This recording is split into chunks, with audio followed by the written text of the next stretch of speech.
1,000 ಹಳ್ಳಿಗಳಲ್ಲಿ milk collection ಮಾಡೋದನ್ನು ಒಂದೇ ಡ್ಯಾಶ್ ಬೋರ್ಡಲ್ಲಿ ನೋಡಿದ್ರೆ ಹೇಗಿರುತ್ತೆ.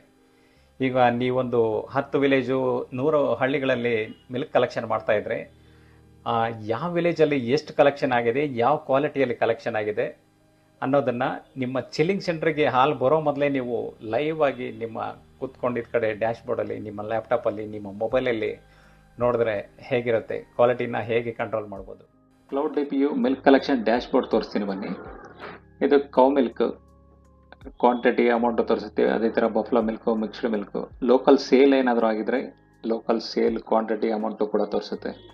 ಇದು ಲಾಸ್ಟ್ 7 ಡೇಸ್ ರಿಪೋರ್ಟು. ಈ ಬ್ಲೂ ಕಲರ್ ಇರೋದೆಲ್ಲ ಕೌ ಮಿಲ್ಕು, ಈ ರೆಡ್ ಇರೋದೆಲ್ಲ ಬಫ್ಲೋ ಮಿಲ್ಕ್. ಈ ಗ್ರಾಫ್ ನೋಡ್ಬೋದು. ಇದು ಯಾವ ವಿಲೇಜಲ್ಲಿ ಎಷ್ಟು ಕಲೆಕ್ಷನ್ ಆಗಿದೆ ಅಂತ ನೋಡ್ಬೋದು ನಾವು ಗ್ರಾಫು. ಮತ್ತು ಅದೇ ಥರ ಯಾವ ವಿಲೇಜಲ್ಲಿ ಎಷ್ಟು ಕಲೆಕ್ಷನ್ ಆಗಿದೆ, ಕ್ವಾಂಟಿಟಿ, ಅಮೌಂಟು, ಎಷ್ಟು ಜನ ಹಾಲು ಹಾಕಿದ್ದಾರೆ, ಇದನ್ನು ನಾವು ಲೈವ್ ಆಗಿ ನೋಡ್ಬೋದು ಕಲೆಕ್ಷನ್ ಮಾಡೋ ಟೈಮಲ್ಲಿ. ಇದನ್ನು ಓಪನ್ ಮಾಡಿ ಕೂತ್ಕೊಂಡ್ರೆ ನಾವು ಲೈವ್ ಆಗಿ ಸ್ಕೋರ್, ಕ್ರಿಕೆಟ್ ಸ್ಕೋರ್ ಹೊಡೆದಂಗೆ ಇಲ್ಲಿ ಮಿಲ್ಕ್ ಕ್ವಾಂಟಿಟಿ ಸ್ಕೋರ್ ಕೂಡ ರೈಸ್ ಆಗ್ತಾ ಇರುತ್ತೆ. ಅದೇ ಥರ ನಾವು ಇಲ್ಲಿ ಮೆನು ನೋಡ್ಬೋದು. ಅಡ್ಮಿನ್ ಮೆನು ಇದೆ, ಇಲ್ಲಿ ಯೂಸರ್ಸ್ ಕ್ರಿಯೇಟ್ ಮಾಡ್ಕೋಬೋದು.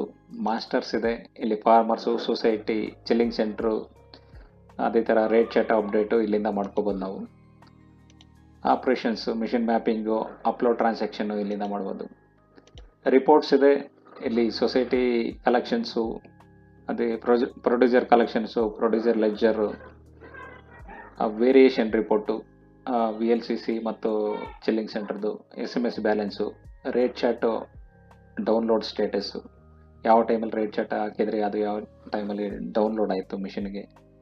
ಅದೇ ಥರ ಸೆಟ್ಟಿಂಗ್ಸು, ಪ್ರೊಫೈಲಲ್ಲಿ ನಾವು ಪಾಸ್ವರ್ಡ್ ಚೇಂಜು ಮತ್ತು ಲಾಗೌಟ್ ಮಾಡ್ಕೋಬೋದು. ಇನ್ನು ಇಲ್ಲಿ ಡೈರಿ ಹೆಸರು, ನಿಮ್ಮ ಡೈರಿ ಹೆಸರು ಬರುತ್ತೆ.